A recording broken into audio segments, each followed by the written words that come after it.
C'est la trinité entre le divin, le thérapeute et le patient. Et c'est cette unité avec le divin qui transcende la technique.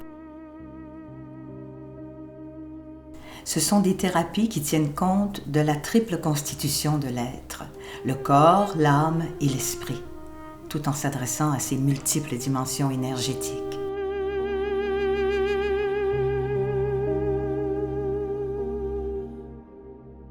Je me suis sentie interpellée à l'idée de prendre cette formation-là parce que mais c'est un appel. Ça vient de l'intérieur. Il y a beaucoup d'humilité dans cette formation-là. Il y a beaucoup d'humilité de la part de nos deux formatrices, nos deux enseignantes. C'est fait avec beaucoup d'humanité aussi, beaucoup de simplicité. En même temps, il y a un mélange de saine rigueur, de bonne organisation et de beaucoup de souplesse et d'adaptabilité aussi en fonction du groupe, en fonction de chaque personne, en fonction du rythme. Et puis, donc c'est très riche. C'est ce que j'ai particulièrement aimé, le côté sacré de ces soins-là. J'avais envie d'explorer ça davantage parce que, bon, j'avais déjà eu d'autres expériences de formation dans différentes approches énergétiques, mais celle-là, je trouvais qu'elle avait une dimension supplémentaire. C'est d'aller plus loin, je dirais, dans le ressenti, puis dans une qualité de présence. Puis pas juste dans les soins, mais en général dans ma vie.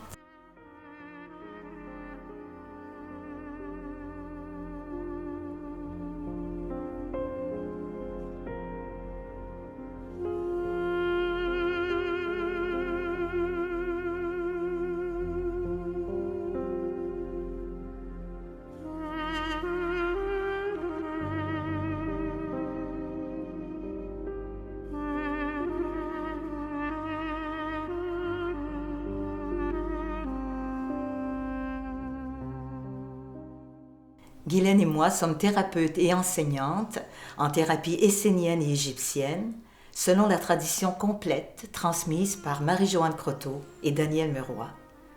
Nous avons d'ailleurs été enseignés par eux.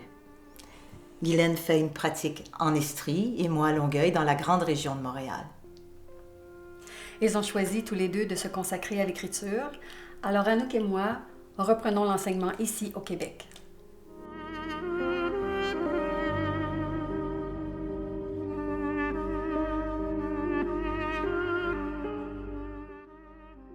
Ils font appel à l'énergie universelle, demandent donc de se connecter à l'onde de guérison afin de pratiquer une forme de chirurgie des corps subtils. Et pour ce faire, cela demande un travail respectueux et en conscience sur les chakras et le grand réseau de lumière que l'on appelle les nadis.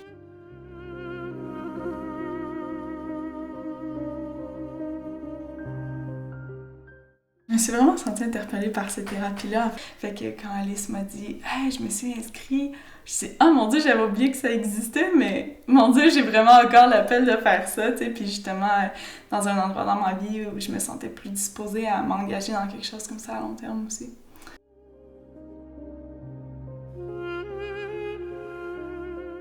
C'est tout cet aspect-là sacré de laisser entrer cette énergie-là en nous. Tu sais, puis on parle beaucoup de l'énergie christique, puis ça peut rester très abstrait quand on lit, quand on met pas en pratique, puis ça, c'est comme, jusqu'à maintenant, du moins, la façon la plus... désolée l'anglicisme, là, mais straightforward, là, tu sais, ça va directement là où ça a besoin d'aller, puis l'énergie descend, puis c'est ça, tu sais.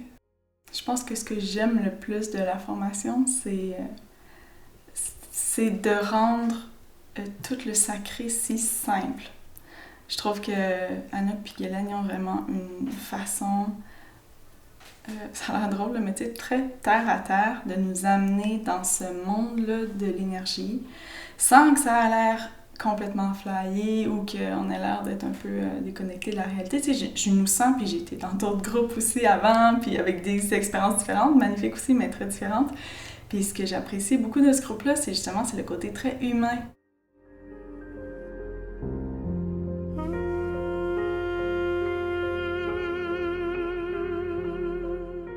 L'efficacité des thérapies se trouve bien au-delà de la technique, parce que ce sont des soins sacrés qui demandent une connexion avec l'énergie divine, qu'on peut appeler l'énergie cosmique ou l'énergie de guérison, mais que cette énergie passe par le sommet de la tête, par le cœur et soit transmise par les mains.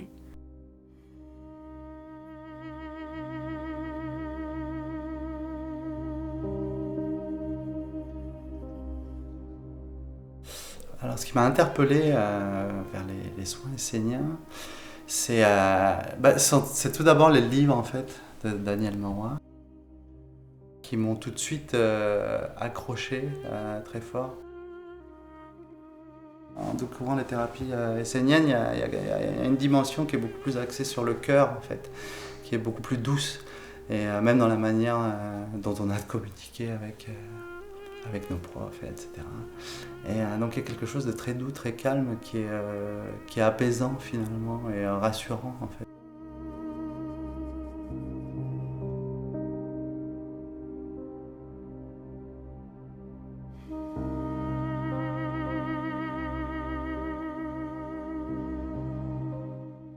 Cette formation nécessite plusieurs apprentissages. Pour pouvoir détecter les troubles des corps subtils et tenter d'y trouver des chemins de guérison, il nous faut apprendre l'anatomie énergétique de l'être humain. Donc, on apprend ces différents corps subtils avec ses chakras majeurs et secondaires, leur réseau des nadis.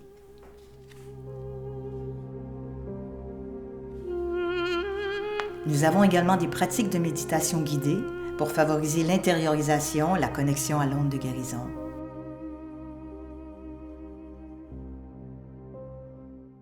Nous apprenons aussi différentes méthodes de traitement, comme l'harmonisation des chakras, les incisions éthériques, par exemple, les extractions, l'usage de la main astrale, entre autres.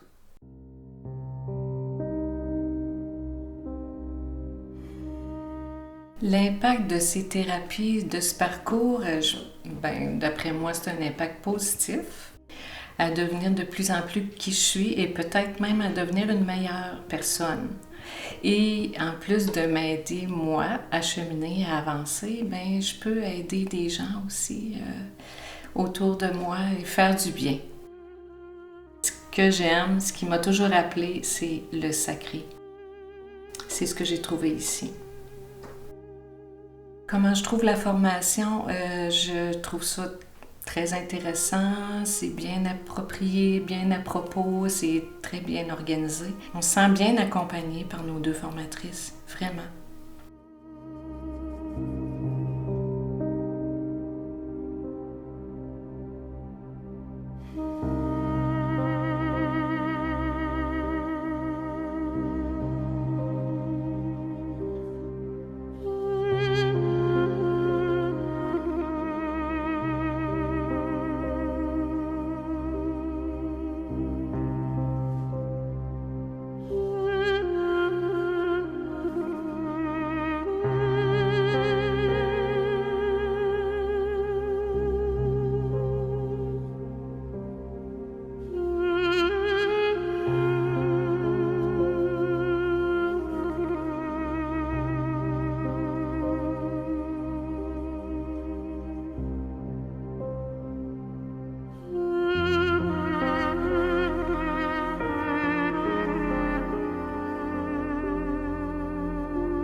Une soixantaine de soins généraux et spécifiques couvrant de nombreuses pathologies sont à intégrer pendant la formation.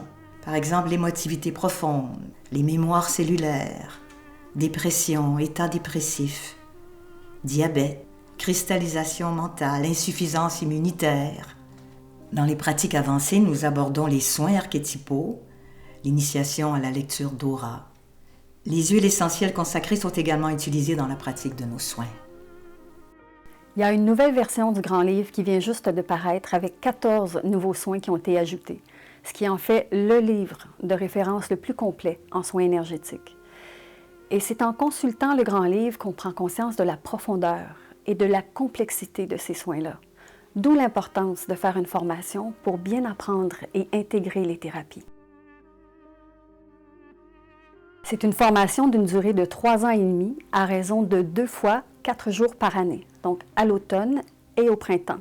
ce qui donne environ 6 mois entre chacune des rencontres pour pouvoir intégrer et pratiquer les soins, de sorte qu'à l'issue des 8 sessions, on aura environ une 60aine de soins qui auront été appris.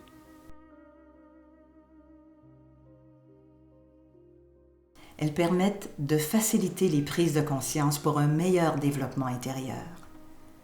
Nous sommes les premiers responsables des choix que nous faisons face à notre santé physique, émotionnelle, mentale, environnementale et spirituelle.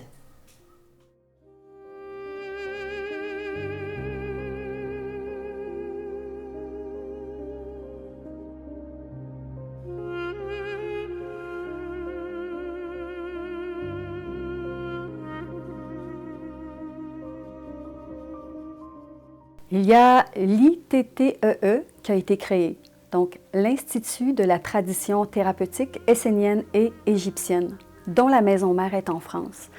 Mais il y a également un bureau en Italie, en Espagne, au Portugal et au Québec, donc dans tous les pays où les thérapies ont été enseignées. Et l'ITTEE a été créé dans le but de préserver l'essence de l'enseignement et des connaissances qui nous ont été transmises.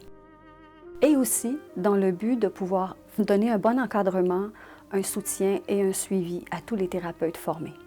C'est une approche thérapeutique qui se veut complémentaire à la médecine actuelle. Elle favorise une responsabilisation de sa santé et de son bien-être. C'est une formation qui s'adresse à toute personne qui ressent l'envie d'aider l'autre et qui se sent appelée à cheminer en rapport avec la santé, l'ouverture de la conscience, dans l'amour et la compassion. Voici comment vous inscrire. Écrivez-nous directement à l'adresse québec@essénien.com ou rendez-vous sur le site www.essénien.com. Vous allez dans la section Formation, vous allez dans la section Québec, vous sélectionnez la formation Estrie.